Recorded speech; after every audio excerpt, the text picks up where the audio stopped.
ओम नमः सिद्धेभ्यः। ओम नमः सिद्धेभ्यः। ओम नमः सिद्धेभ्यः। अहिंसा परमो धर्म की जय। आचार्य गुरुवर श्री कुंड कुंड भगवान की जय। आचार्य गुरुवर श्री ज्ञान सागर मुनि महाराज की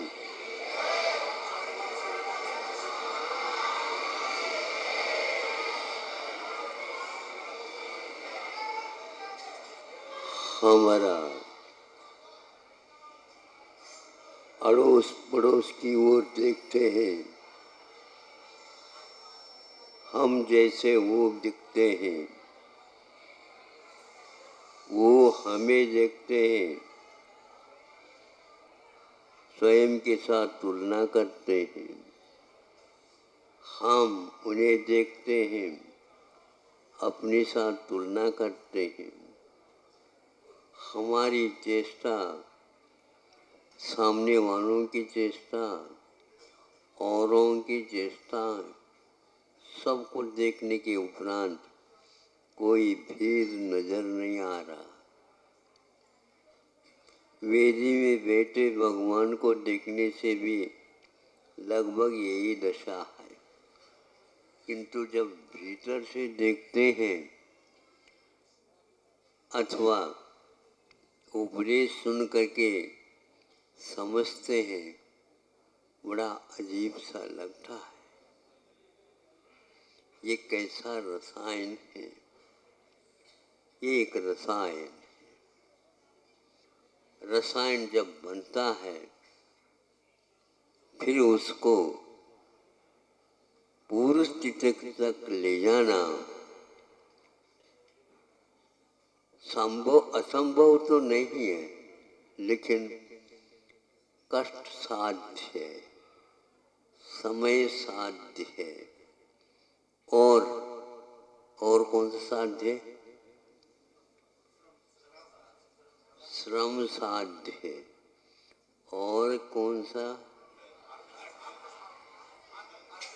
हाँ, बहुत कुछ चुकाना पड़ता। बहुत कुछ क्या? पूरा चुकाओगे तो संभव। इन सब बातों को हम इसलिए रख रहे हैं। हल्दी होती है और चूना होता है,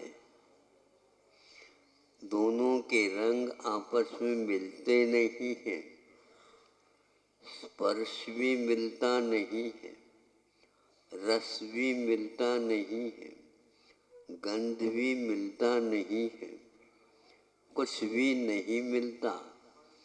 किंतु वर्ण तो मिलता ही नहीं, क्योंकि ये हल्दी है और वह चूना, एक सफेद है और एक पीठ है, इतना अंतर है।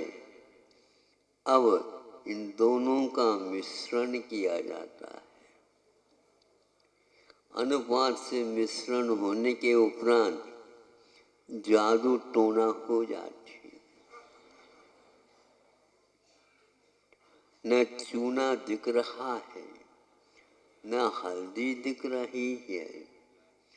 वो ढूंढ लो, वहाँ कुछ दिख ही नहीं रहा है, और तीसरी वस्तु हमारे सामने आ गई। मैं कहाँ गया, गायब हुए, और ये कहाँ गया, ये कहाँ से आया, ये मालूम नहीं है।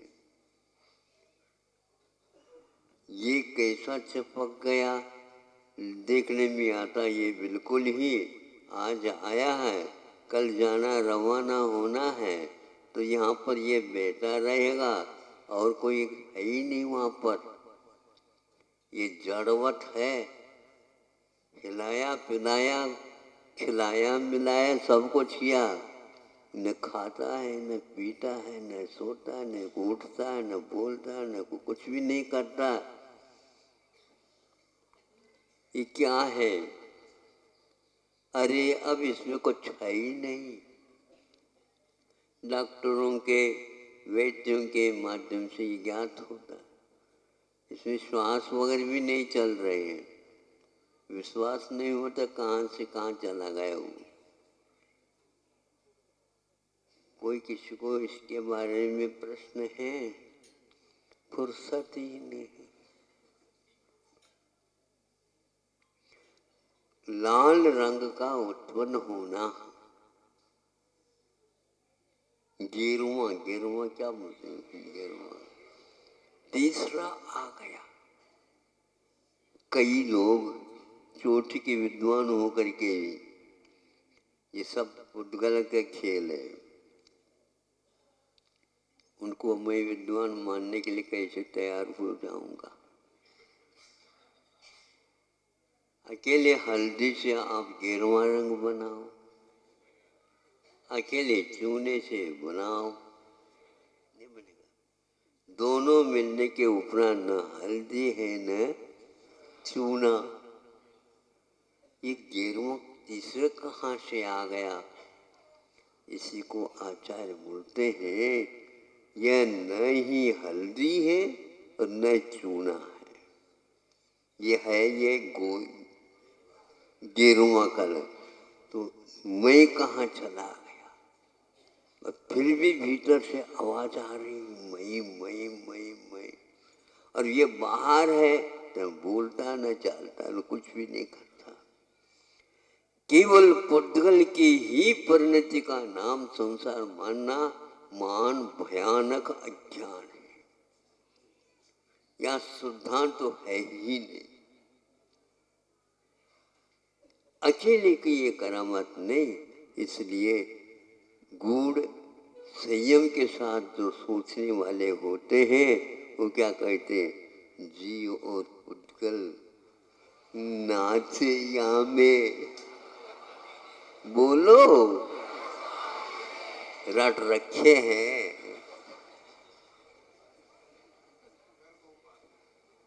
कर्म उपाधि है। जीव और पुद्गल नाचे, दोनों नाच रहे हैं, लेकिन भीतर की औपाधिक द्रव्य जो कि उपाधि के रूप में, कर्म के रूप में आपके सामने है, लेकिन कर्म दिखता नहीं, करता भी नहीं दिखता। कर्म देखने में आए, लेकिन ये किसका कर्म है? इसका होगा ये नहीं है, उसका ही होगा ये है ही नहीं। जीव और पुद्गल नाच यहाँ में, लेकिन कर्म नचाने में कारण भले होता है, लेकिन कर्म के पास कोई कला नहीं होती। नाचने की कला तो जीव में है, लेकिन अकेला वह नाच नहीं सकता। नाचना न जाने, अच्छा आंगन टेढ़ा, अपनी बुद्धि टेढ़ी नहीं, आंगन टेढ़ा। ये टेढ़ापन कहाँ से आ गया? है तो तर्जनी सीधी, नहीं समझे, किंतु जब शीशे में से, डिब्बे में से घी निकालना चाहें तो, लेकिन थोड़े तो सोच तो लो, जब घी जम जाता उस समय आपकी नहीं है तो अपने आप निकल जाएगा। तो इसलिए आप टेढ़ा मत हो जाओ, उसको पिघलाओ, अपने आप ही जितने नाप से गिर जाएगा।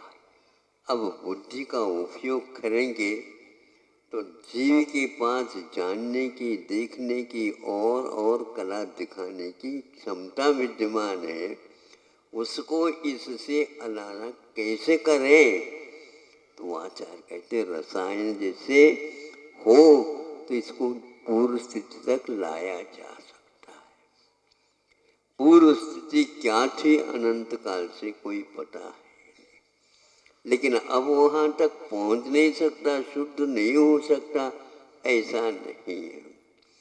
ये कर्म जो उपाधि है, इसको हमने बनाया, जिस संयोग से बन गया है उसको पुनः पूर्व स्थिति लाया जा सकता है। फिर वह यह जो कुछ भी दिख रहा है फिर समाप्त होगा। मेरा तेरा आदि आदि जितने भी संबंध हैं कारकों का, ये सब कर्ता के साथ जुड़ा हुआ है। कर्ता यदि अलग हो गया तो फिर इसके उपरांत न कर्म है, न करण है, न संप्रदान है, न अपादान है, न संबंध है और न ही आधार अधिकरण है। अब फिर ये कोई भी नहीं है तो फिर संबोधन भी नहीं है, क्योंकि हमारे पास बोध आ गया है तो फिर संबोधन की कोई आवश्यकता नहीं पड़ेगी। इसलिए गुरुदेव के इन वचनों को हमें सोचना समझना और एकांत आग्रह को भूल करके, क्योंकि दिख रहा है लेकिन ये जो दिख रहा है उतना ही पर्याप्त नहीं है, इसकी भी उम्र है। उस उम्र के बाद इसे कुछ किसी काम का नहीं रहेगा। इधर आधा घंटे हो गया तो अपने आप ही सड़न गिलन क्रिया इसके भीतर से चालू हो गई। जो भीतर है वो बाहर आने को हो जाता है, तो बाहर से अपने आप ही नाक क्यों बंद क्यों कर रहे हो? अभी तक तो सूंघ रहे थे हैं? नहीं समझे? अब बंद क्यों कर रहे हो?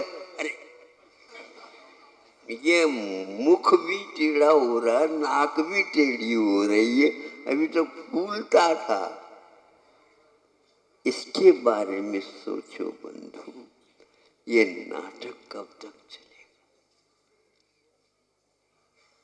जीव और पुतगल नाचे। ये रहस्य बड़ा अद्भुत रहस्य है और वह इस रहस्य को जानने के सिवाय और कोई रास्ता नहीं था। लेकिन गोरख क्या क्या काम, कौन से में काम में लग गए, उसका क्या प्रयोजन है ये कोई पता है नहीं। कोई कुछ चाहता, कोई कुछ चाहता, कोई कुछ कहता, कोई कुछ सोचता, सब अपने अपने अपने अपने कर्म उपाधि के अनुसार सब कर रहे हैं।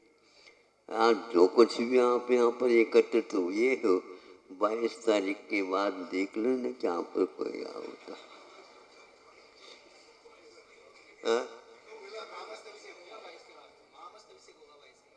तो आज ये सब बिखरने लग जाएगा। समूह शरण,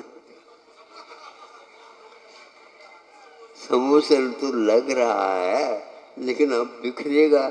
जहाँ जहाँ से जिसको ले आए थे,